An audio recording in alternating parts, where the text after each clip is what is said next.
Lately, I've been feeling like I'm being held hostage by my own introversion.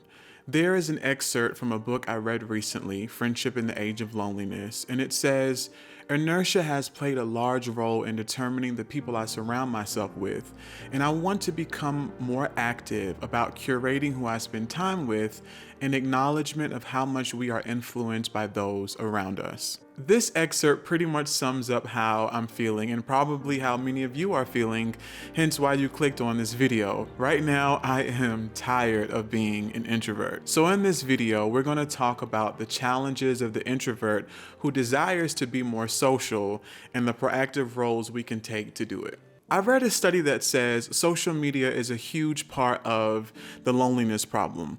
But aside from the fact that social media has made it increasingly difficult to form genuine bonds and connections with people, introverts face this reality on a daily. And I won't spend a lot of time talking about what an introvert is, but an introvert basically gets energy from being alone. We concentrate well being alone, relish in solitude, we dislike small talk, and love one-on-one conversations. To know me is to know that I love being alone. I love doing things on my own, I love traveling on my own, I love going out on my own.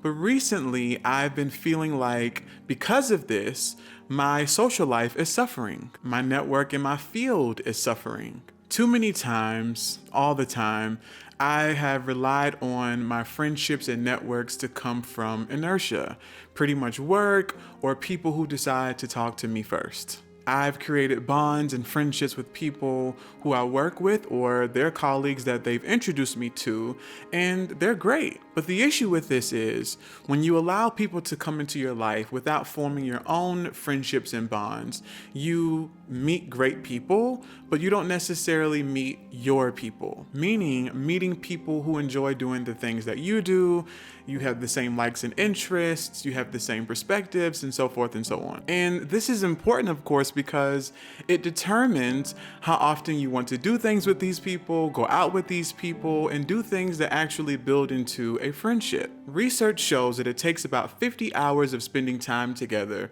to consider someone a casual friend, and about 90 hours of spending time together to consider them a friend.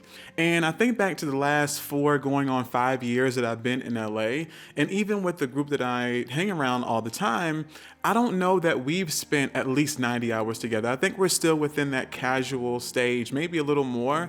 And I think a part of that is because I'm an introvert, so a lot of times when they text me to do stuff, I'm like, no, I am busy, but I can make more time to spend time with friends. And I also think that maybe we don't always like doing the same things, I think. I reflect on my travel experiences, and I have lived in 4 different states, worked in so many different cities, and I've met amazing people, but I've never actually gone out and made friends with people that I'm interested in because I'm too afraid to do it. I never go out and have conversations with strangers. I've traveled in the country and out of the country, but I don't have those great stories of people who talk about the amazing people that they've met and the connections that they've made, because again, I'm too afraid to do it. I always wait for people to talk to me first. And in my career of acting, networking is extremely important and essential, but the fear and anxiety that comes up from having to do that stops me from doing it. And it's crazy because I'm just like, why is this so difficult for me to do at 31 years old? Recently, I went to a networking event and I was extremely nervous. I called my friend. I wanted her to stay on the phone with me while I was at the event. I was texting her the whole time. What do I say? What do I say back to this person if they say this? And it's like, this is crazy. I felt like a child getting guidance from his mother because this was just too much for me to do at 31 years old. Am I so stuck in my introversion that I don't know how to make the switch to become an extrovert? And it's crazy because if you come up and talk to me, we'll have a good conversation, but I don't like small talk and I cannot approach people first. And it got me wondering, am I missing out on having a bigger and better life? Am I missing opportunities? Am I missing out on potential friendships and relationships because I'm too afraid to actually go out and talk to people? Do I have social anxiety as well? What is the cost of my introversion. And don't get me wrong, I love being an introvert. I think it's a gift. I relish in it. It's a part of my DNA. All of my friends will tell you that. Some personality studies say that introversion is physiologically or even genetically based, while others have reported that introversion is only 40 to 50% inheritable. But are we at a disadvantage? How can we thrive as introverts in such an extrovert society? Let's talk about it. Firstly, the author of The Introvert Advantage says that you have to understand your energy. You have to notice your body's rhythms when your energy crests and falls. When you understand your energy, you know the best times of the day or the week for you to get things done, like important work or scheduling your social outings or events. So for example, the networking event that I went to, I have a very social job. I have to talk with people all day and deal with people all day. And by the time I get home, I am drained. So when I went to the social event that was on a random Wednesday, by the time I had gotten there, I was depleted. I was already out of my element, but now I'm trying to force myself to do something that I really don't have the energy to do. To that point, he says that if you're going to have a social day or a social weekend, don't schedule anything extra for the week. So I know for me now, going to a social event on the weekday is probably going to be very difficult for me. Social events on weekends when I'm not working might be a little better because I have nothing else going on that day. The next thing you have to do is set a goal. You need to set realistic, practical, specific goals. In a study on personality change, researchers discovered that setting behavioral goals can help you become more extroverted, but you have to be specific. Setting a general goal like, I'm going to go out and be more social, might not work. So a really good goal would be, I'm going to go out and talk to one stranger every day. The next thing you have to do is increase your social exposure gradually. It's called gradual exposure therapy. So you can make a list of all of the social situations that cause you the most anxiety and rank them in order from least to most difficult. This is called a fear ladder. By working your way slowly up the ladder, you will become more confident talking to people. The author of The Introvert Advantage calls this micro-stepping, the micro-stepping strategy. He says that you should take small steps. Almost anything can be done taking teeny weeny tiny steps, because ultimately they reduce that overwhelming sensation. For me personally, going to a networking event and thinking that I was going to be mingling with the masses and getting contacts and business cards, no, did not work. He says that when introverts think about daunting tasks, we immediately consider how much energy it's going to consume, and then ultimately we will avoid it. So again, take tiny steps. And after you take those tiny steps, after you do a few, pamper yourself. After you talk to 5 people in 6 weeks, pamper yourself, reward yourself, whatever your goals are. And when you have completed the entire project, that's when you reward yourself with something bigger. The key is to not overspend our energy and eventually run on empty. Start small. Remember, routine builds comfort, and comfort allows for friendships to blossom. The mere exposure effect reveals that the more you see someone, the more you like them.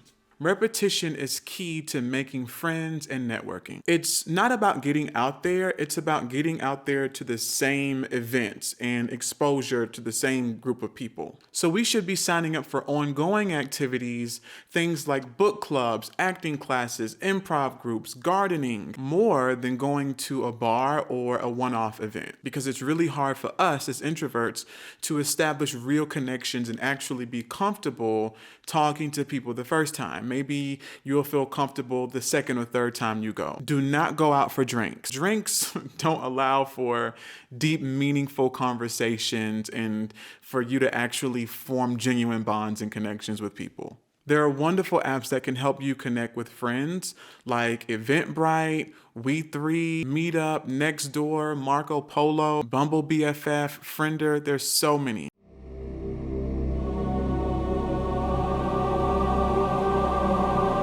So we've mustered up the courage to actually go to the event. What the heck do we do when we're actually there? And what do we say? Introverts do not want to hear stuff like, just get out there and do it. Research says that you should, again, start small. You do not have to feel the need to talk to people the first time you go.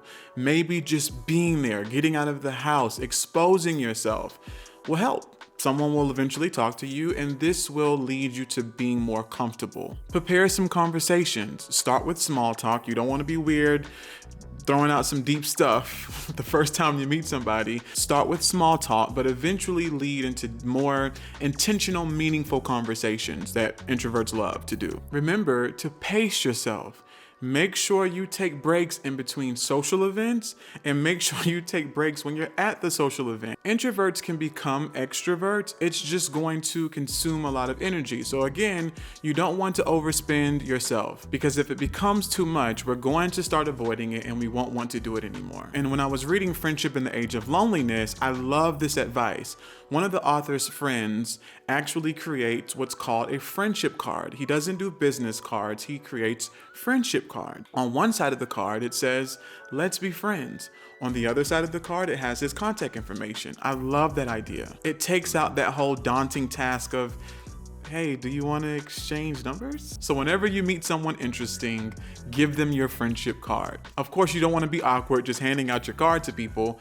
Have conversations with them first, establish a rapport, and then eventually when you feel comfortable, you give them your card. So when you've made connections with people, the important thing to do is make reaching out a natural occurrence. I am guilty of not doing this. I will meet new people, establish that connection, and never talk to them again because I'm too afraid to reach out first. The author of Friendship in the Age of Loneliness says that you have to put friendship on the calendar.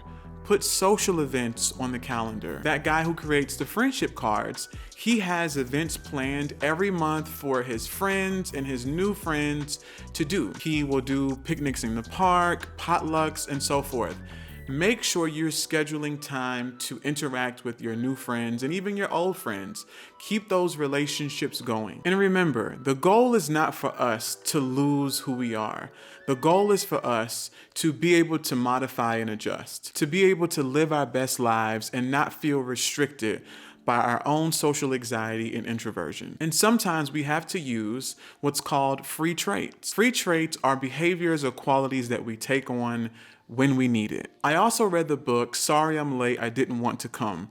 And this was another amazing book from an introvert who spent a year doing extroverted activities. Make sure you check it out. After doing these extroverted activities for a year, she learned valuable lessons. She learned that at the core, she was still an introvert, but she enjoyed the experiences. She liked that she pushed herself and made new friends and connections. She became less of a shy introvert and more of a gregarious introvert. So guys, let's get out there, let's do it, let's tackle this, let's live our best lives.